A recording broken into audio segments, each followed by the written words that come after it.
Olá, sou Alexandre Alves e esse é o Panorama, o podcast da Escola de Comando Estado-Maior do Exército, produzido pelo Observatório Militar da Praia Vermelha. Você ouve aqui temas ligados à defesa, aos conflitos bélicos, à geopolítica e à estratégia. Estamos na Praia Vermelha observando o que acontece de relevante no Brasil e no mundo. Recentemente, assistimos à escalada do conflito no Oriente Médio, com o ataque dos Estados Unidos às usinas nucleares do Irã, seguido por uma declaração de cessar-fogo entre Israel e Irã, anunciada pelo presidente Donald Trump. No panorama de hoje, vamos conversar sobre esse ataque, abordando suas motivações e consequências para o cenário geopolítico mundial.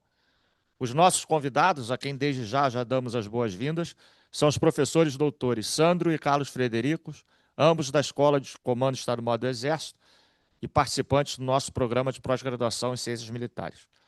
Vamos então iniciar a nossa conversa, já deixando uma pergunta para os dois. Nós gostaríamos de saber, começando com o professor Sandro, qual a motivação que Israel teve para atacar Irã. Em seguida, que o professor Carlos Frederico nos explique a mesma motivação que levou os Estados Unidos a atacarem as usinas nucleares do Irã. Por favor, professor Sandro. Bem, Alexandre, é um prazer estar aqui com você, com o Carlos Frederico. A motivação que Israel tem é a doutrina Begin, que tem esse nome por causa do primeiro-ministro de Israel, Menachem Begin, que em 1981 autorizou um ataque de Israel a uma usina nuclear no Iraque.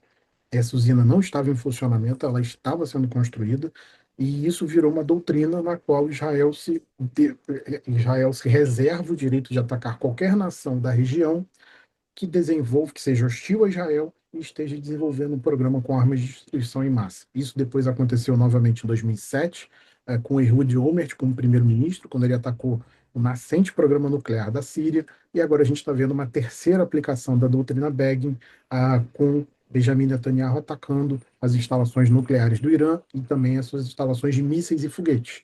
Israel sentiu que a ameaça era muito grande e que era hora de agir, uma vez que o Irã já está enriquecendo urânio a 60%. Então, quem enriquece a 60% consegue, com algum esforço, chegar a 90%, que é o necessário para a construção de um armamento, um artefato nuclear digno do nome. Então, isso acabou gerando uma tensão enorme e os israelenses se aproveitaram de uma conjuntura geopolítica favorável a eles para fazer esse ataque. Professor Carlos Frederico, o que o senhor pode nos dizer com relação à motivação dos Estados Unidos? A motivação dos Estados Unidos ela foi ao longo do tempo. Então, a motivação entre não ir a Israel, o seu programa militar nuclear, não foi possível. Então, desde o primeiro acordo de Barack Obama, que no primeiro mandato houve uma retirada desse acordo e agora tentava-se fazer algo parecido anos depois, estava tentando se voltar ao acordo que tinha sido assinado em Barack. E Netanyahu forçou a mão dos Estados Unidos, uma vez que fez o ataque, mas não tinha os instrumentos necessários, né, para a usina de Foro, fez com que os Estados Unidos entrassem no conflito. A outra motivação é uma motivação de ordem política, no sentido em que apresentou maiores ameaças a Israel, né? Então Israel conseguiu defender bastante bem dos ataques iranianos. Isso tirou o risco, o grande para as ações militares americanas, tornando a ação americana mais fácil. Ok. Agora vamos voltar o foco para o Irã. Depois desses ataques, como é que vocês analisam a reação do Irã aos dois ataques sofridos? Professor Sandro, por favor. Obviamente, o Irã não ia deixar, não ia sofrer esses ataques e não responder. Respondeu com sua capacidade missilística.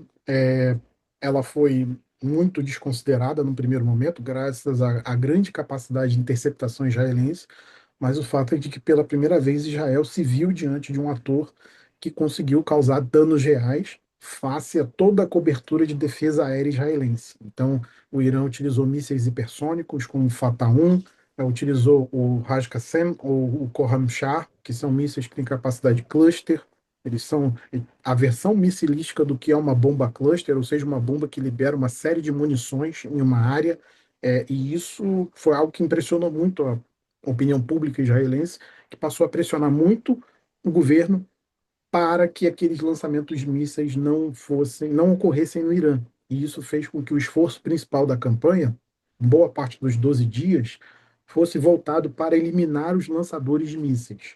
Os lançadores móveis e as plataformas fixas foram os principais alvos, ali mais até, por incrível que pareça, do que as instalações nucleares. As instalações nucleares foram batidas no primeiro momento, depois, como muito bem dito pelo Carlos Frederico, Netanyahu procurou forçar a mão dos Estados Unidos, uma vez que Israel não tinha capacidade técnica militar para bater parte daquelas instalações nucleares, as instalações subterrâneas em Isfahan, em Natanz e especialmente Fordow. Professor Carlos Frederico, sua análise, por favor. A ação iraniana foi a ação possível, né? Acho que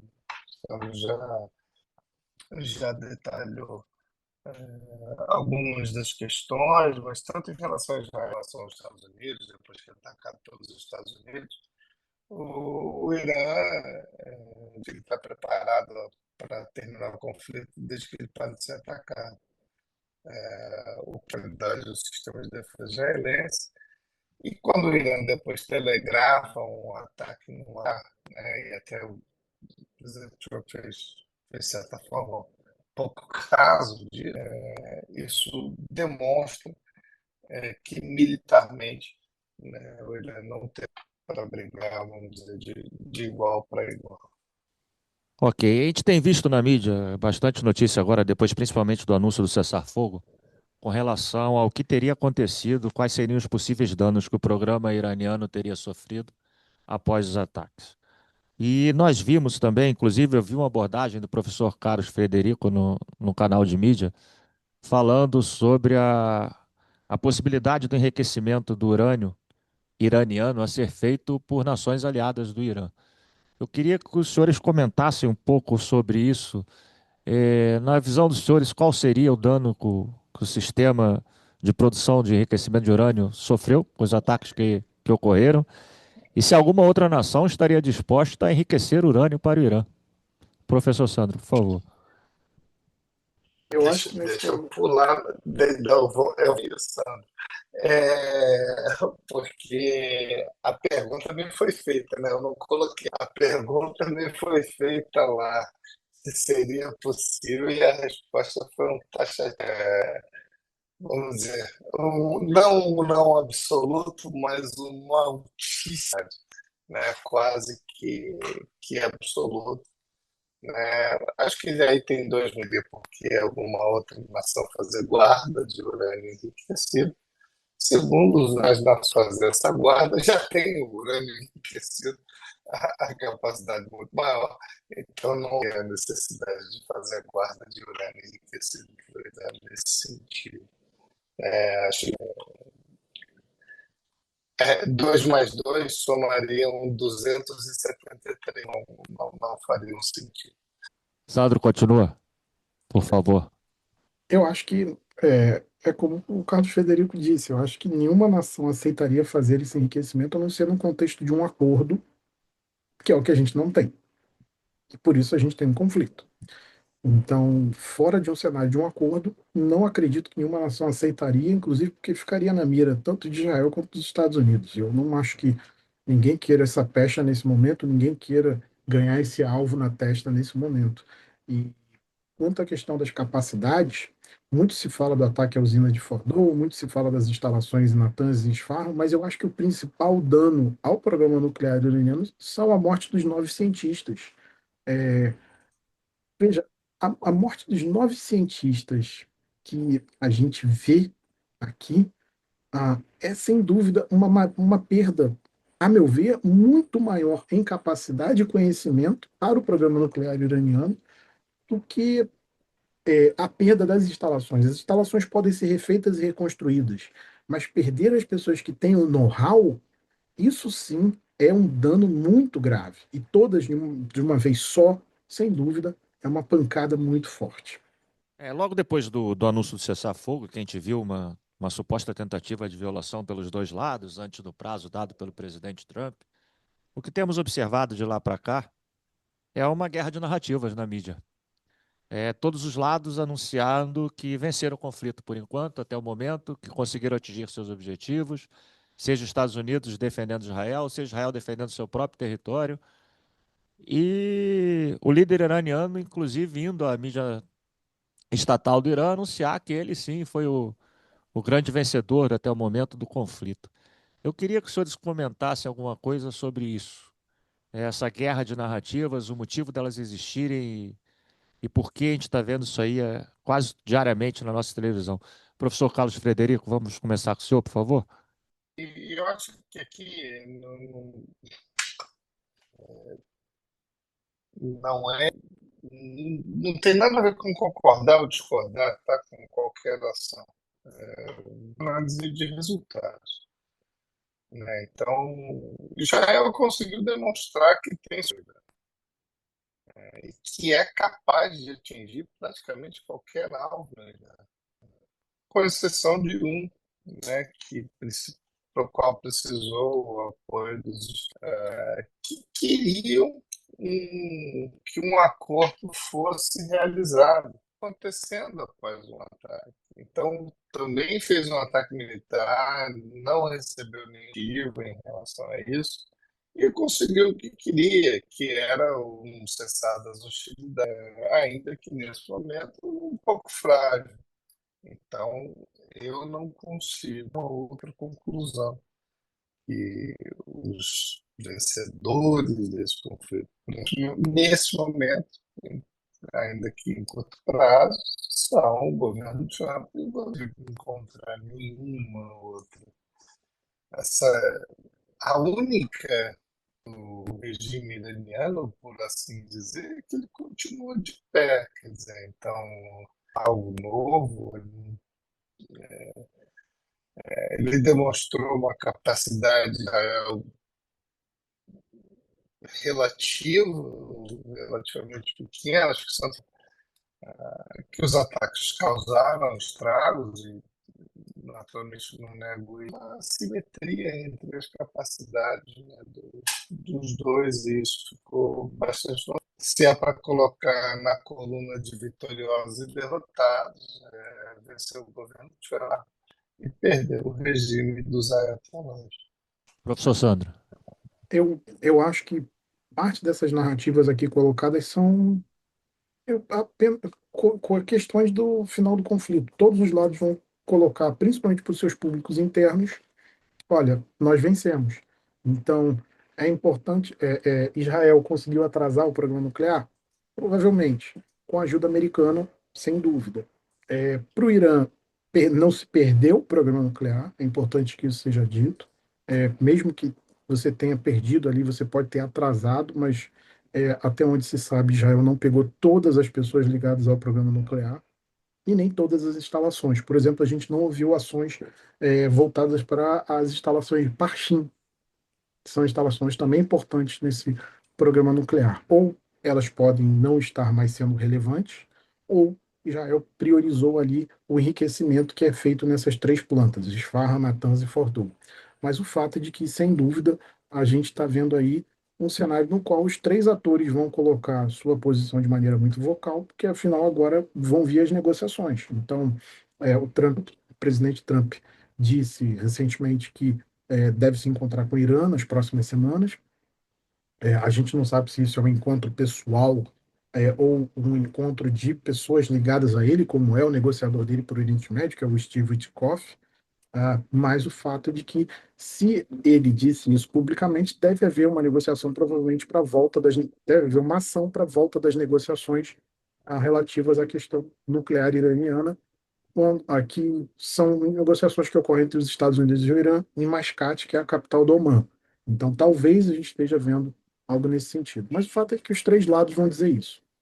Nós sempre gostamos de terminar a nossa conversa com uma pergunta polêmica, e eu não vou fugir, apesar da gravidade do tema, dessa característica do... Mais do que essa? Não, mas a gente nem começou, agora é que vem a polêmica. Eu não vou fugir a característica do nosso podcast, apesar da gravidade do conflito. E eu gostaria de terminar perguntando para os dois numa Não é futurologia, é análise pela grande qualidade de análise que vocês têm e que vocês fazem, que a gente vê todo dia. O que esperar do cessar-fogo? Como a gente vai ver, o que a gente vai ver acontecer no cessar-fogo nesses próximos dias? Vamos começar pelo Sandro, por favor. Eu acho que depende muito dos Estados Unidos a manutenção do cessar-fogo, porque ele é o ator que pode conversar com o Irã e conter Israel.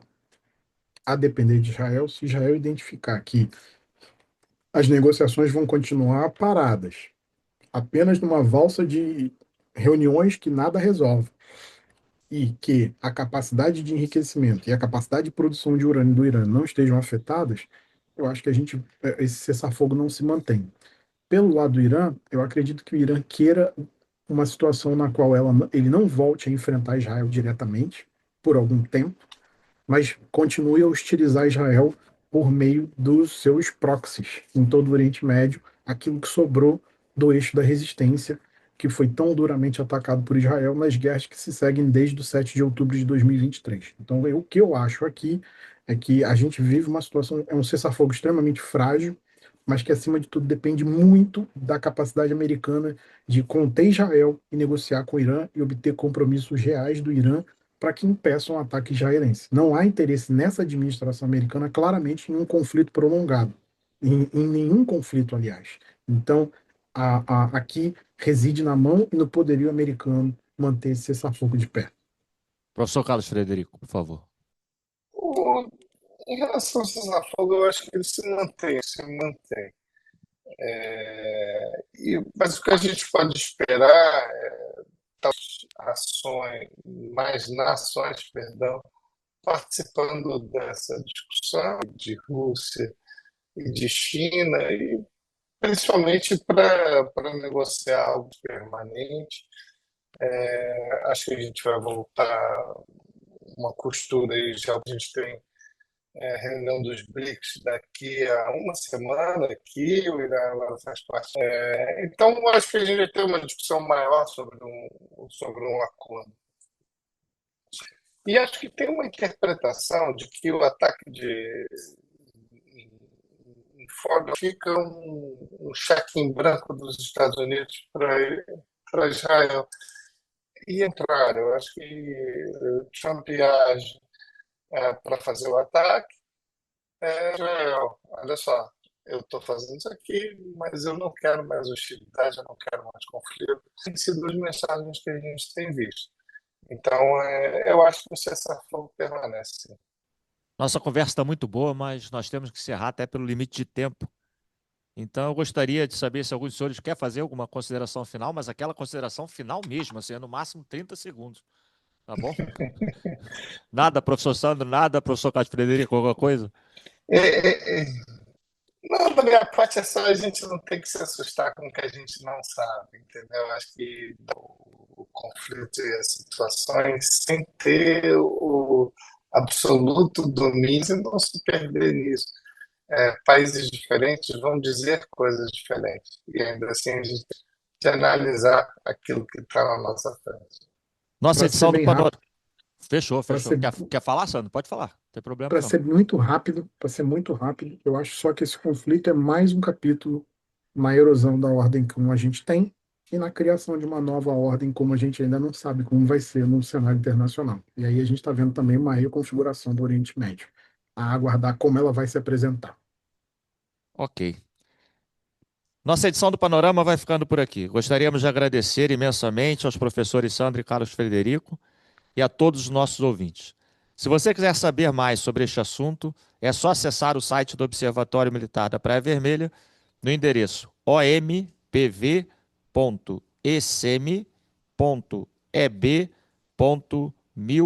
ompv.ecm.eb.mil.br. E nós continuamos aqui da Praia Vermelha, observando o que acontece de mais relevante no Brasil e no mundo.